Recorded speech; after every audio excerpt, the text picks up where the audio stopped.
What's up, YouTube family? It's your boy S.Craft Blends back again with another barber tutorial, and today I decided we would have a little bit of fun.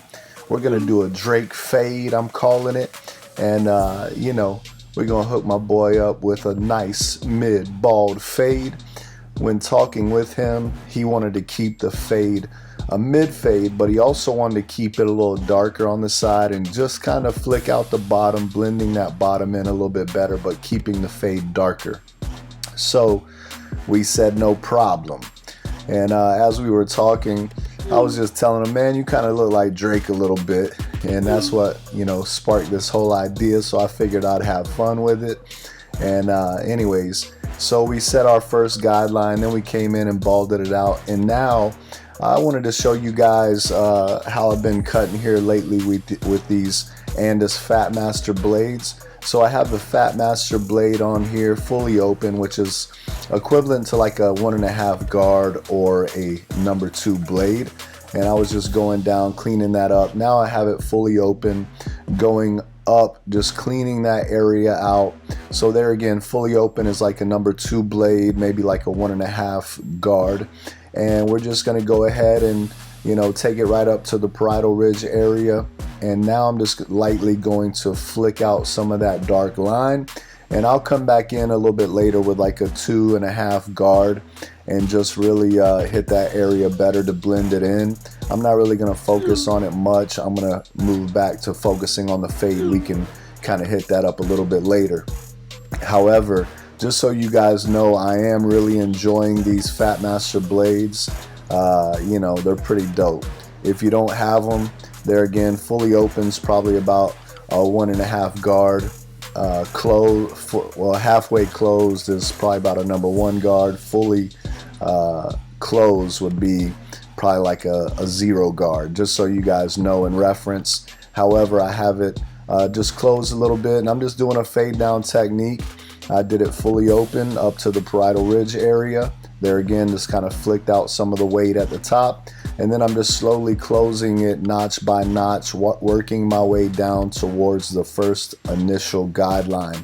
And then I'll come back in with my Andis masters, my regular masters, and I'll start flicking at that line. But right now I'm still with the Andis Phat Master blade, and I have it probably almost fully closed at this point, and just working towards the bottom. And as you can see, man, it still keeps it nice and dark with just a blade, no guards. And I'm the type of person, man, I'll get a clipper and I'll be like, man, I love it because it's something different. And time will tell, how much I really do love something. Is it my go-to? Is it something that I'm always grabbing? Or do I go back to what I'm comfortable with, which is usually my wall seniors, just because I have them set where they can mow through bulk, they can do detail, they can do all of that. However, I really have been just leaning hard on this Andis Phat Master blade because it just cuts out a lot of that guard switching and blade switching that I usually do with my regular clippers or with my detachable blades. So it's been saving me some time. Now I go ahead and I put on that I just grab my other Andis Master, or I could grab the wall senior or my Gamma Ergos, whatever, and start working on that bottom line. But being I'm rocking with the masters today, I decided to use the Andis Master taper blade, and I'm just kind of working to blend the bottom section into the section that we were just cutting with the Andis Phat Masters. If you guys use Phat Masters on a daily basis, man, let me know in the comments. If you never used them before, let me know. Also, if you want to go get you some and try them out, man, let me know what's up with that. I really like to try new things. I've been doing cutting hair for right at 28 years, so sometimes you get a little bored and you get excited trying new things. I always try to bring you guys something fresh, something new, some new techniques or something like that. But if I run across something that I think is interesting, I'll definitely share it with you. And I definitely think these Phat Master blades are something that you could add to your arsenal, which could really help save time. So we went into the bottom. We started flicking at that line as needed. Now I'm just lightly touching up that front edge just to kind of put the picture in a frame. And now I'm coming in with my wall seniors, and it also has a master blade on it, a taper blade. And I'm just coming in. I have those things zero gap to the max, and I really like to do detail work with these clippers as well. Once again, those clippers, man, they could just pretty much do anything. If I only had one clipper to choose from at this time in my arsenal that I know I'm gonna win with every single time, I would have to say it's my wall seniors. However, I do love using other clippers, and I'm very excited about all the clippers that are out on the market and all the options. But as you can see, I'm just kind of doing detail work right now, opening and closing the lever as needed. And you know, when I'm working towards the bottom, I'm using the regular taper blade. Whenever I'm, you know, going back towards the middle of the fade and the top of the fade, I'm using the Andis Phat Master blade. However, yeah, man, I mean, this thing's slowly coming together for me, and maybe this is just me, maybe it's easier for you. These darker fades are a little more challenging just because I really like to stretch my fades out. I feel like they look like just a cleaner blend. And with him, he doesn't want it to drop in the back. He wants that thing to look straight all the way around, but he wants to keep it dark, you know, nice and full on the side, giving it that dark fade look and just lightly fading out the bottom. So I tried my best to do that. I think the fade comes out really nice at the end. However, you know, there again, my preference is always that stretch fade just because I feel like it blends so much better. But I do respect that dark look, man. I think it looks good on him.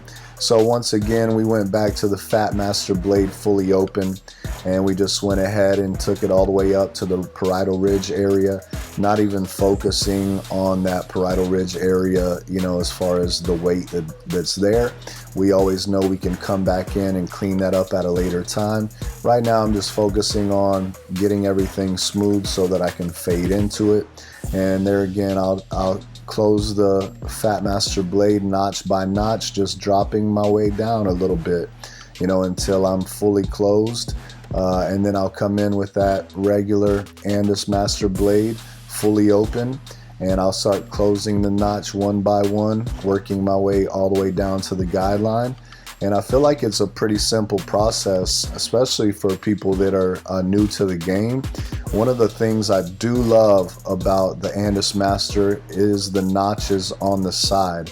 I really think that is a game changer for newbies or any clipper nowadays that has the notches on the side. I recently did a review of the Gamma Ergos, which I really like as well. And they have the same notch system on the side, which is awesome. So you can go ahead, man, and just pay attention to those notches, and especially if you're doing a fade down technique. So many people question, you know, like, how do you do the fade down technique? I get lost. Well, if you have the notches on the side and you take, say, your first initial guard, whether it's a 2 or 2.5, whatever, all the way up to the parietal ridge, then just close it notch by notch and just move down just a little bit more until you know, are all the way down towards the bottom.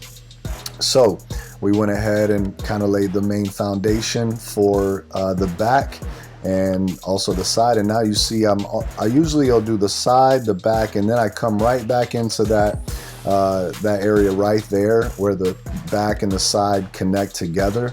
And I like to make sure that ties, so that way when you spin the chair, it all looks symmetrical. It all looks like it's flowing. And as you can see, I'm trying to keep that fade looking straight as possible, so that way it doesn't drop in the back. So it just has that nice dark, you know, look where it's just straight all the way around. And that takes turning the chair, moving around. Now I have a 2.5 guard on there, and I'm just kind of flicking into that top, you know, or a 2 guard open, excuse me, and then I'll close it also. and just kind of smooth into that area as well, blending the top to the side.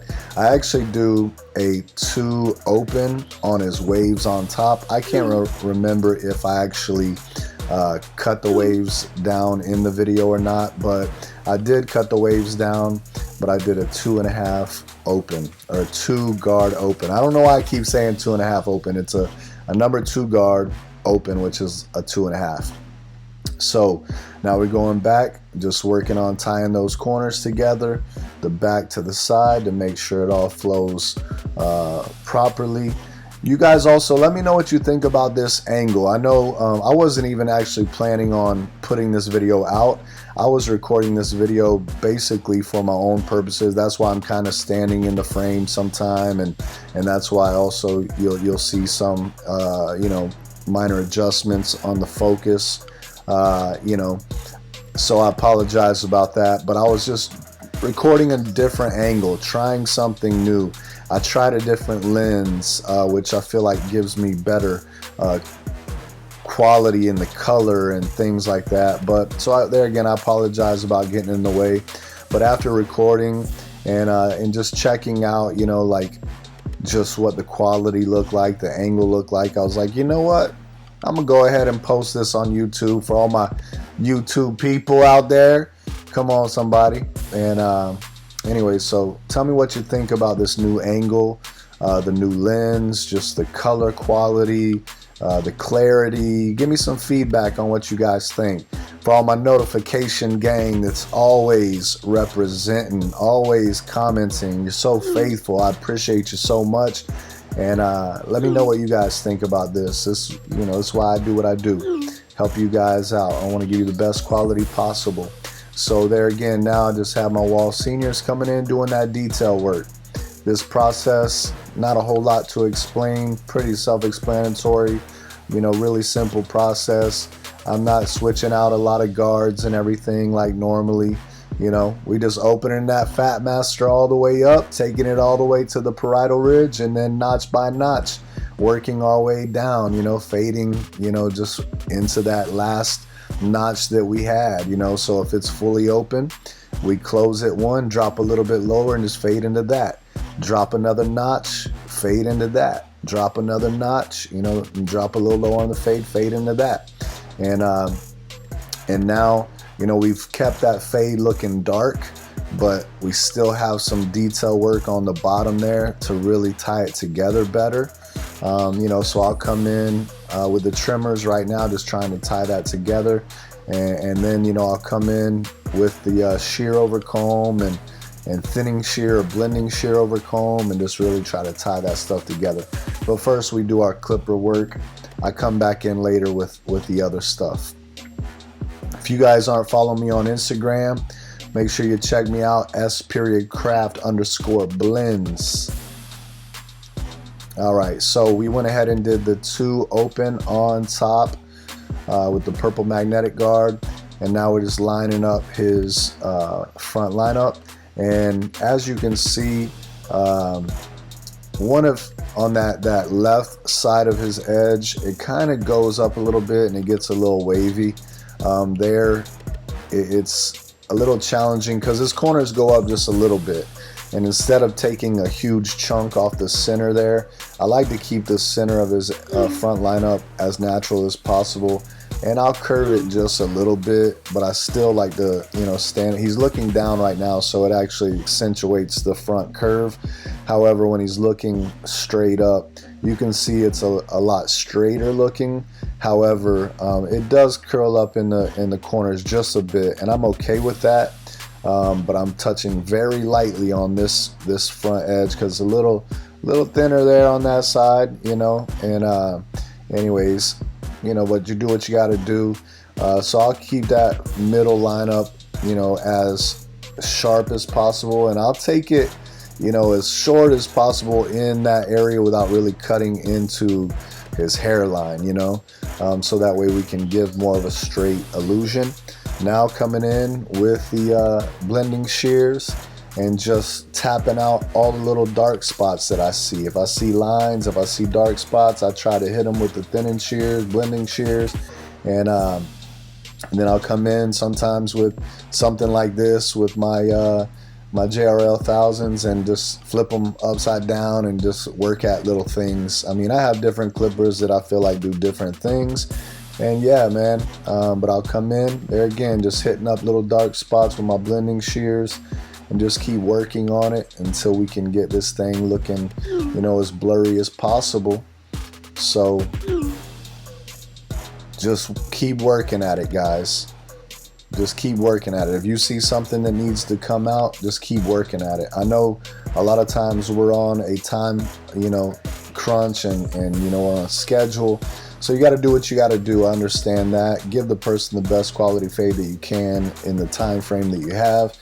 But use every tip and technique and trick that you can find, man. Keep it in your arsenal so that way you always know, okay, this works if I do this.